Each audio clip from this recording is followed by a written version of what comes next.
교회는 오직 예수 그리스도로 산다는 제목으로 하나님 말씀을 전하겠습니다. 올 초 기독교 방송인 CBS라는 방송의 뉴스의 몇 커트를 제가 잠깐 보여드리려고 합니다. 이게 아마 2월 달 경에 했던 뉴스입니다. 전 세계 기독교인의 7명 중에 1명이 뭐 당하고 있대요? 박해를 당한다. 제가 기사를 찾아보니까 아시아 지역에 있는 기독교인들은 5명 중에 1명이 박해를 당한다. 이렇게 조사가 된 바가 있습니다. 그다음 보여주시면 전 세계 박해받는 기독교인의 숫자가 몇 명이에요? 3억 6,500만 명입니다. 1년 전과 해서 500만 명이 늘어났대요. 그러니까 뭐 적은 숫자가 아닌 거죠. 박해가 점점 많아진다는 겁니다. 그 다음 사진 보여주시면 그럼에도 불구하고 핍박과 박해 속에서도 어떤 역사가 있어요? 저렇게 뭐 불타고 하는 가운데도 교회가 그 모임들이 오히려 성장하는 기적이 일어나고 있다. 이런 뉴스였습니다. 유명한 연구위원은 유명한 단체에서 조사를 했습니다. 2024년 몇 개 나라를 꼽으면서 올해 더 심한 박해와 핍박이 있을 것이다 라고 예고하고 있습니다. 우리는 전혀 느끼지 못하지만 우리와 반대편에 있는 성도들은 목숨을 걸고 예수 그리스도를 예배하고 찬양하고 있습니다. 주후 323년 참 중요한 해예요. 로마의 콘스탄틴 대제가 기독교를 로마의 국교로 세웁니다. 근데 그 이전까지 교회는 날마다 불이 탔고 성경을 압수당하고 성직자는 고문을 당하고 성도들은 시민권을 박탈당했습니다. 끌려가 짐승에게 찢기고 참수를 당하고 십자가에서 피 흘려 순교당하는 성도들이 아주 많았습니다. 로마 시대 때 교부였던 터툴리안이 이렇게 외쳤습니다. 한번 잘 보세요. 우리를 죽이시고 우리를 고문하시고 우리를 정죄하시오. 우리를 갈아서 가루로 만들어 버리시오. 당신들이 우리를 소탕하면 할수록 우리는 더 잘할 것이오. 그 신은 그리스도인들의 피요 라고 선포한 바가 있습니다. 이분의 선포대로 고난과 핍박 가운데 오히려 복음은 확산되고 이 복음이 전 세계로 큰 열매를 거두어서 우리가 그 열매 가운데 있습니다. 이런 궁금증이 생기죠. 어떻게 이런 박해 가운데 교회들이 무너지지 않았을까? 어떻게 오히려 더 성장했을까? 이 궁금증이 생깁니다. 그 이야기가 바로 오늘 본문의 이야기입니다. 잠깐 살펴볼게요. 우리 첫 번째 함께 읽어보겠습니다. 시작. 교회는 예수 그리스도로 인해 박해를 받는다. 교회는 예수 그리스도로 인하여서 박해를 받는 곳이라는 겁니다. 오순절 성령이 임하고 교회가 세워졌죠.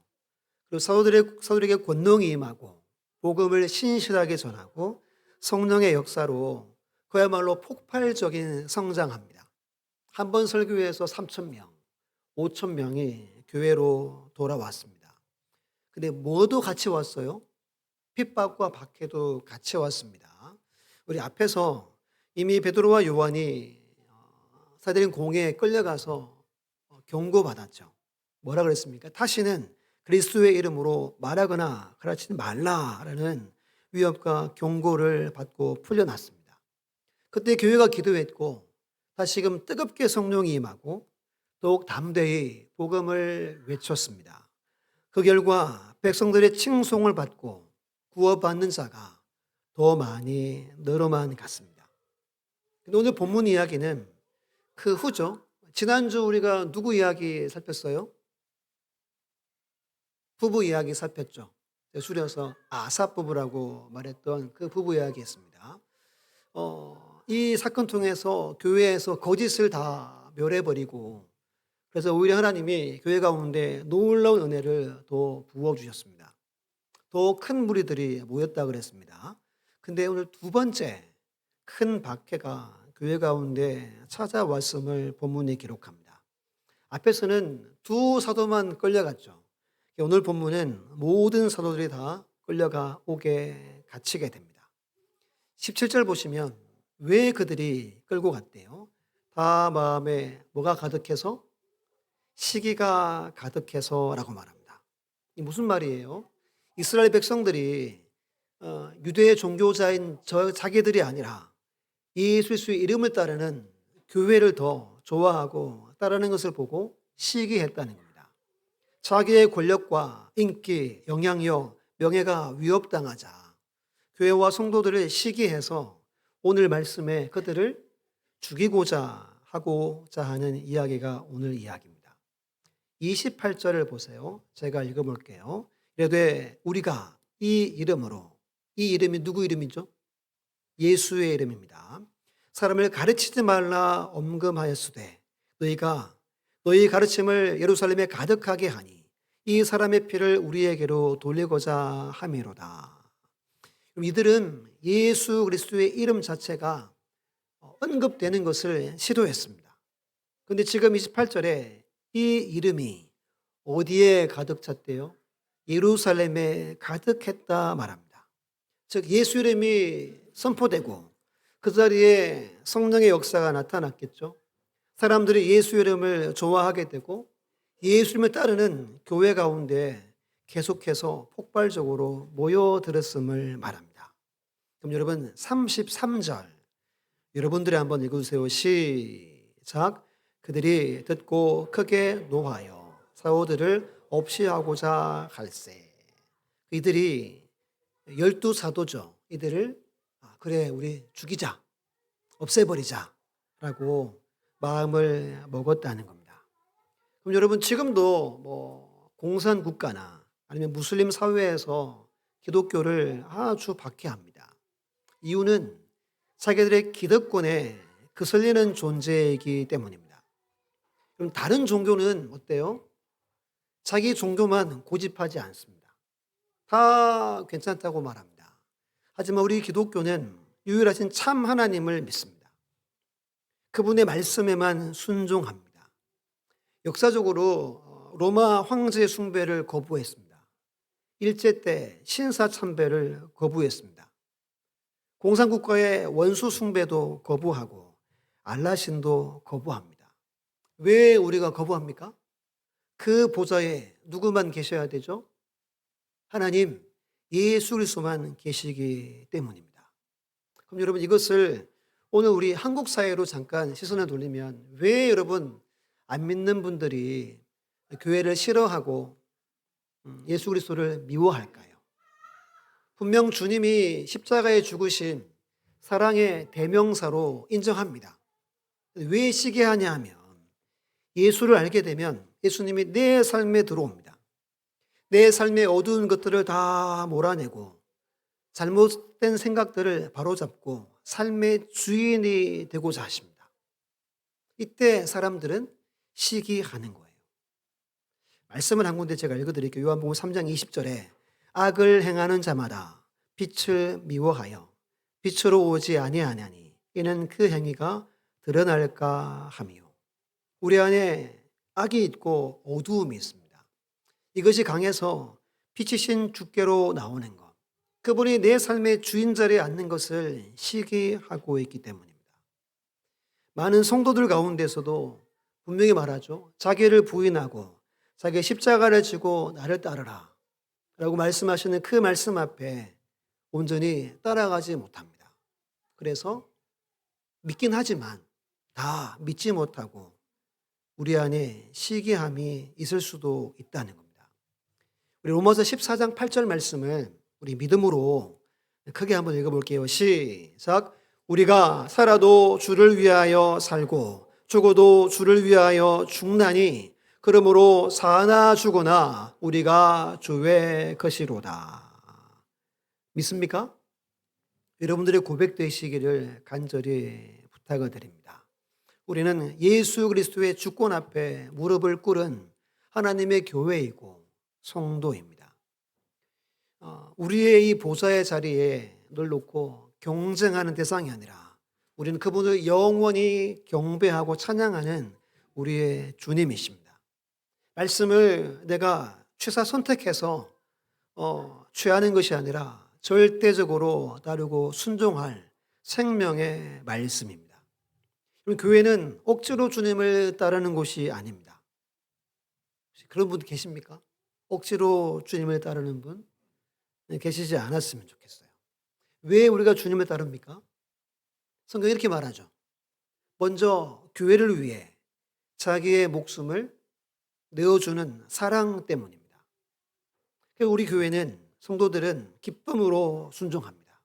나를 택하시고 나를 부르시고 나를 의롭다 하시고 영롭게 하시는 그 주님의 은혜와 사랑 앞에 감사함으로 따라갑니다. 근데 따라갈 때 내 힘이 아니라 성령의 능력으로 죽도록 충성하며 그 길을 따라갑니다. 이게 교회입니다. 교회는 그리스도와 함께 영광 받기 위해 어디에도 함께 합니까? 고난에도 함께 합니다. 로마서 8장 10절 18절에 말합니다. 자녀이면 또한 상속자 곧 하나님의 상속자요 그리스도와 함께한 상속자니 우리가 그와 함께 영광을 받기 위하여 고난도 함께 받아야 할 것이니라. 생각하건대 현재의 고난은 장차 우리에게 나타날 영광과 비교할 수 없도다. 믿습니까? 우리는 예수 그리스도로 인해서 오늘 살아가는 현실 가운데 미움을 당하고 그들의 시기로 인해서 박해가 교회 가운데 있다는 겁니다. 그럼 두 번째 함께 읽어볼게요. 시작. 하나님은 예수 그리스도를 따르는 교회를 지키신다.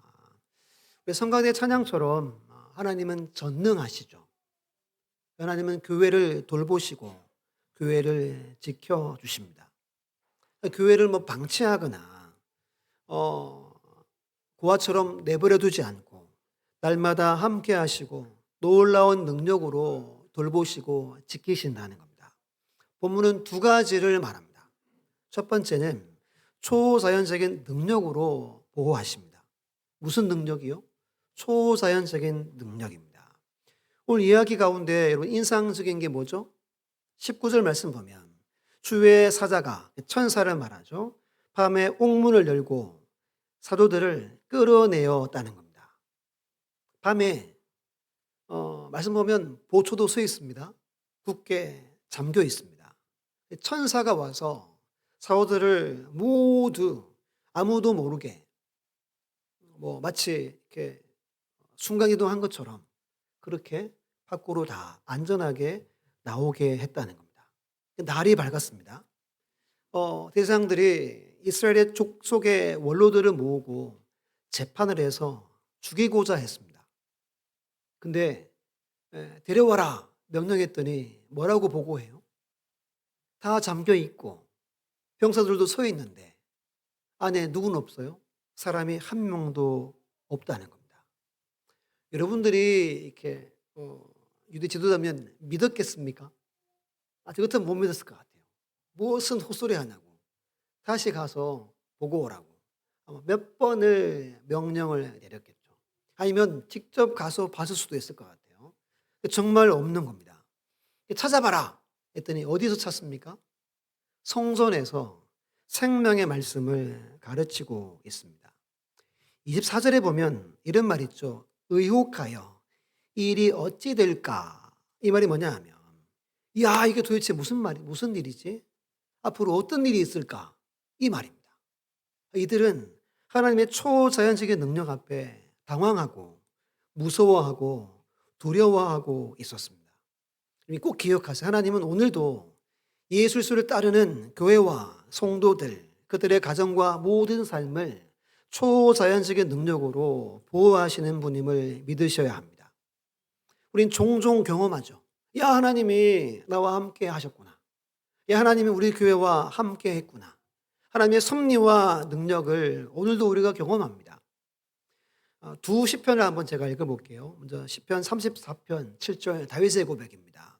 여호와의 천사가 주를 경외하는 자를 둘러 친치고 그들을 건지시는도다. 하나님이 천사를 보내는데 누구를 둘러 친친대요?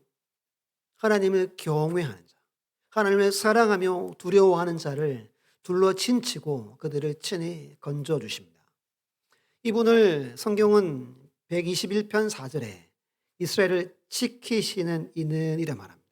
하나님은 우리를 지키시는 이입니다. 졸지도 아니하시고 주무시지도 아니하시는 전능하신 하나님을 믿습니다. 이것을 믿습니까? 확신하십니까? 또 분명하게 믿고 확신하시기를 예수님의 이름으로 축원합니다. 여기서 한 가지 주목해야 할 장면이 있습니다. 이들을 감옥에서 건져내 주셨어요. 그러면 통상적으로 이렇게 해야 되죠. 힘들었지? 당분간 어디 숨어 있어라. 왜죠? 탈옥했으니까 뭐 하겠어요? 더 뭐 잡아서 죽이려고 하겠죠. 근데 오늘 말씀의 이 초점은 옥에서 나오는 거에는 관심이 없어요. 그냥 한 절 지나가 버리죠. 오히려 20절에 가서 성전에 서서 이 생명의 말씀을 다 남김없이란 뜻입니다. 백성들에게 말하라라고 말합니다. 근데 사도들이 그 말씀에 그대로 기쁨으로 순종합니다. 아마 이때가 새벽녘이었던 것 같아요. 새벽에 성전으로 달려가서 생명의 말씀, 구원의 말씀을 성전에서 외칩니다. 제가 주일 설교를 하려고 그러면 뭐 묵상도 많이 하고 이것저것도 많이 보고 하겠죠. 금요일 날 이제 누웠어요. 누웠는데 갑자기 이런 생각이 드는 거예요. 이해가 안 되는 거예요. 이해가 되십니까? 옥에서 기적으로 나왔어요. 그럼 지금 우리 생각은 뭐 해야 돼요? 제가 조금 전에 말한 것처럼 어디 숨어야 돼요. 성전에 들어가면 독 안에 든 쥐가 되는 거예요. 스스로 그 독에 들어가는 겁니다. 분명히 잡힐 텐데 나 같으면 어떻게 했을까? 이 생각이 갑자기 든 거예요. 누웠는데. 야, 이해가 안 된다. 이런 생각이 잠깐 들었어요.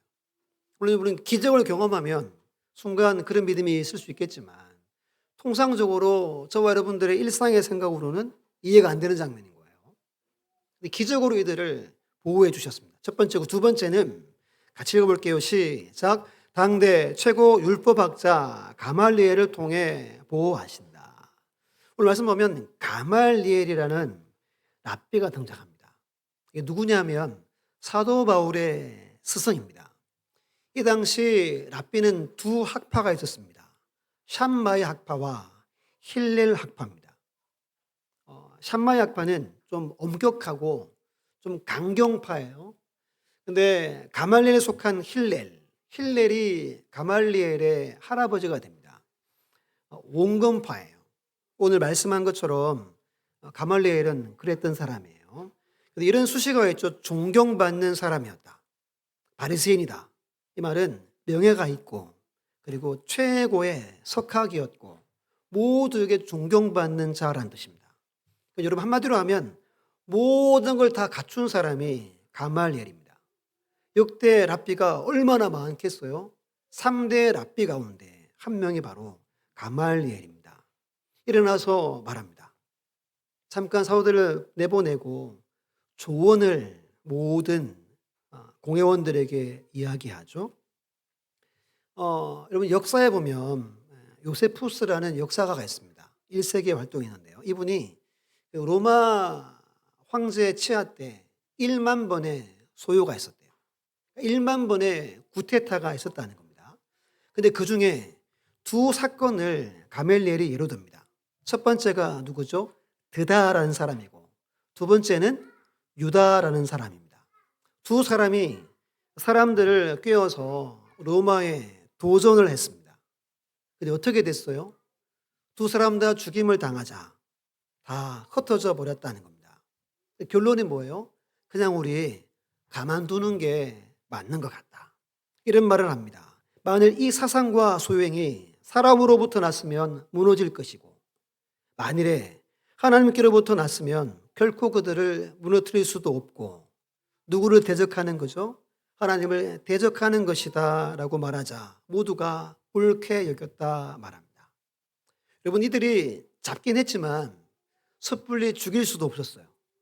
왜 그래요? 백성들이 이들을 좋아했기 때문입니다. 지지율이 떨어지는 겁니다. 그냥 두자니 자기의 기득권이 흔들리고 또 로마로부터 견제를 당할 게 분명했습니다. 불확실한 거죠. 그냥 내버려 둔 겁니다. 이분이 예수를 믿는 것도 아닙니다. 하지만 이 당대 최고 학자를 통해 하나님은 이들을 보호해 주셨다는 겁니다. 그래서 풀려납니다. 성경을 보시고 40절로 42절 우리 세 구절을 한 목소리로 읽어보겠습니다. 시작. 그들이 옳게 여겨 사도들을 불러들여 채찍질하며 예수의 이름으로 말하는 것을 금하고 놓으니 사도들은 그 이름을 위하여 능욕받는 일에 합당한 자로 여기심을 기뻐하면서 공회 앞을 떠나니라. 그들이 날마다 성전에 있든지 집에 있든지 예수는 그리스도라고 가르치기와 전도하기를 그치지 아니하니라. 아멘. 지금 하나님은 두 일을 통해서 이들을 보호해 주셨죠. 초자연적인 기적으로 꺼내 주셨고 가말리엘을 통해서 그들을 보호해 주셨습니다. 하지만 40절에 채찍질을 당했습니다. 이 단어가 뭐냐 하면 살 가죽을 벗기다라는 뜻입니다. 한 대를 내리칠 때마다 살점이 떨어져 나가는 채찍을 맞았다는 거예요. 몇 대를 맞죠? 40에 하나 감하는 39대를 맞았습니다. 그러니까 온몸이 옷도 찢기고 온몸이 피투성이 상태라는 겁니다. 근데 이해가 안 되는 두 번째 이야기가 나옵니다. 이들이 능욕받는 것을 당연하게 여기면서 뭐 하면서 나왔대요? 기뻐하면서 나왔대요. 날마다 집에 있든지 성전에 있든지 예수는 그리스도, 예수님이 메시아다라고 가르치고 전도하는 일을 거치지 않았습니다. 그럼 박해가 있으면 있을수록 이런 놀라운 능력의 삶을 사는 겁니다. 오히려 교회는 박해 가운데 성장해 왔습니다. 그럼 여러분 결론적으로 세 번째인데요. 질문인데요. 같이 한번 읽어볼게요. 시작. 어떻게 당시 교회는 오늘 본문에 나타난 것과 같은 행동을 취했을까? 입니다. 궁금한 거예요. 왜 풀려났으면 우리 같으면 도망가든지 할 텐데 성전에 들어갔을까? 뻔히 잡힐 걸 알면서 또 그렇게 매맞으면서 기뻐하면서 어떻게 나왔을까? 입니다. 왜 여러분 이런 궁금증이 저는 생겼어요. 왜 오늘 나와 우리는 이 사람들의 모습이 이해가 안 될까? 두 번째는 왜 오늘 나와 우리는 이들처럼 행동하지 못하는 걸까? 그저 성경 읽으면서 야 대단하다 라고만 하는 걸까? 무엇이 우리에게 부족하고 무엇이 안 되는 걸까? 이 생각이 많이 들었습니다. 사진 하나 보여주시면 Less is more라고 아주 유명한 그 문장이죠. 이게 처음에는 건축 쪽에 쓰여지다가 디자인 모든 방면으로 쓰여집니다. 이 뜻이 주보에 있는 것처럼 간결한 것, 단순한 것이 더 아름답다. 그런 뜻이에요. 그러니까 미니멀리즘이라고 심플한 삶을 사는 분들이 좋아하는 문구입니다. 오늘 본문에 있는 이들처럼 살려면 여러분 이게 돼야 됩니다. 단순한 삶을 살아야 돼요. 단순한 믿음의 삶이 비결이라는 겁니다. 신앙의 심플한 삶을 살아야 합니다. 오늘 본문에서 여러분 눈이 가는 문구는 옥에서 나온 거죠. 가멜리엘이 변론한 거죠. 근데 본문은 그것을 중요하게 여기지 않습니다. 29절 보면 중요한데요. 베드로와 사도들이 대답하여 이르되 사람보다 하나님께 순종하는 것이 마땅하니라. 이 중요한 구절입니다. 신앙은 여러분 복잡하지 않습니다. 신앙은 사람이냐 하나님이냐 둘 가운데 하나를 택하는 겁니다. 어렵지 않죠? 간단합니다. 심플합니다. 사람의 뜻이냐, 하나님의 뜻이냐, 사람의 인정을 원하느냐, 하나님의 인정을 원하느냐, 하나님의 일을 구하느냐, 사람의 일을 구하느냐, 사람들에게 좋게 할 것이냐, 하나님께 좋게 할 것이냐, 이 둘 중에 하나를 택하는 게 믿음입니다. 이것이 신앙입니다. 어떤 분이 이런 질문하고 대답한 걸 들었어요. 초대교회에 가장 많은 것이 무엇인가? 뭘까요? 이분이 이렇게 말해요. 없는 것이다. 조직도 없고 은과 금도 없고 많은 것이 없대요. 근데 한 가지 있대요. 한 가지. 이게 참 대단한 통찰력이 한 가지. 뭐냐 하면 예수 그리스도의 이름의 능력이다 말합니다. 모든 게 없어도 한 가지는 있어야 됩니다. 책 하나 보여주시면 오래된 책입니다. 2013년 나온 책인데요. 지금도 자기 개발스러운 베스트셀러입니다. 위에 보면 작은 소주제로 복잡한 세상을 이기는 단순함의 힘이라고 말합니다. 원싱이라고 말합니다. 한 가지에 집중해라. 이게 여러분 진리예요, 진리. 안 믿는 분들도 한 가지에 집중하는 원리를 압니다. 두 구절을 제가 읽어드릴게요. 먼저 빌립보 3장에 있는 말씀입니다. 형제들아, 나는 아직 내가 잡은 줄로 여기지 아니하고 오직 한 일즉 뒤에 있는 것은 잊어버리고 앞에 있는 것을 잡으려고 표대를 향하여 그리스도 예수 안에서 하나님이 위에서 부르신 부름의 상을 위하여 달려가노라. 신앙은 표대 바라보고 달려가는 거래요. 누구의 고백이죠? 사도 바울의 고백입니다. 표대가 누굽니까? 예수 그리스도이시고 그분이 부르신 부름의 상입니다. 우리는 이 표대를 바라보고 달려가는 겁니다. 그 다음 구절 보시면 고린도서 2장 2절 같이 읽어볼게요. 시작. 내가 너희 중에서 예수 그리스도와 그가 십자가에 못 박히신 것 외에는 아무것도 알지 아니하기로 작정하였습니다. 뭘 작정합니까? 오직 예수, 그분의 십자가만 알기로 작정합니다. 그럼 이때 능력이 있는 겁니다. 2장 2절 밑에 4절 보면 성령의 나타나심과 능력이 따랐다라고 성경은 기록합니다. 여러분, 진짜는 여러분 심플하다는 겁니다. 가짜는 복잡합니다. 헷갈리게 합니다. 믿음이 뭐예요? 하나님 믿으라. 아멘 하면 믿는 겁니다. 내게 믿음이 없고 불신이면 뭐죠? 하나님 믿으라. 저기요. 이렇게 나가는 겁니다. 신앙은 심플하고 단순합니다. 거기에서 성령의 능력이 나타난다는 겁니다. 30절, 31절 보면 중요한 예수님의 새 모습을 사도들이 외쳤습니다. 첫 번째는 너희가 나무에 달아 죽인 예수, 십자가 예수를 말합니다. 그 다음 우리 조상의 하나님이 살리시고 부활의 예수를 말합니다. 31절에 이스라엘의 회개함과 죄사함을 주시려고 그를 오른손으로 높이사 임금과 구주로 삼으셨느니라. 구원자 예수를 말합니다. 따라합니다. 십자가 예수, 부활 예수, 구원자 예수. 이게 이 죽음 앞에 놓였던 사도들이 외친 복음의 핵심 메시지입니다. 너무 간단하잖아요. 그러면서 32절에 이 일에 자신들이 증인이라고 정체성을 밝힙니다. 그리고 이렇게 고백합니다. 하나님께서 순종하는 자에게 성령을 부으셨다고 말합니다. 순종에서 성령이 임하고 이 세 가지를 날마다 외쳤다는 겁니다. 사랑하는 여러분, 우리가 이해가 되지 않고 이들처럼 살아가지 못하는 것은 이 간단하고 심플한 복음을 하나만 붙들지 못하기 때문입니다. 박해와 환난과 어려움 가운데 많은 것을 붙잡으면 우리는 이길 수 없다는 겁니다. 우리는 심플한가? 나는 레스 이즈 뭐 하고 있는가? 그래야 아름답게 살 텐데. 여러분들이 한 가지에 집중하지 못한다면, 이 심플한 복음 앞에 나가지 못한다면 여러분들의 삶은 그리 아름답지 않을 확률이 높다는 겁니다.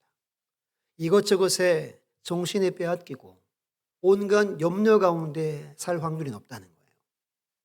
마태복음 6장 이런 말씀이 있죠. 염려하여 이르기를 무엇을 먹을까? 무엇을 마실까?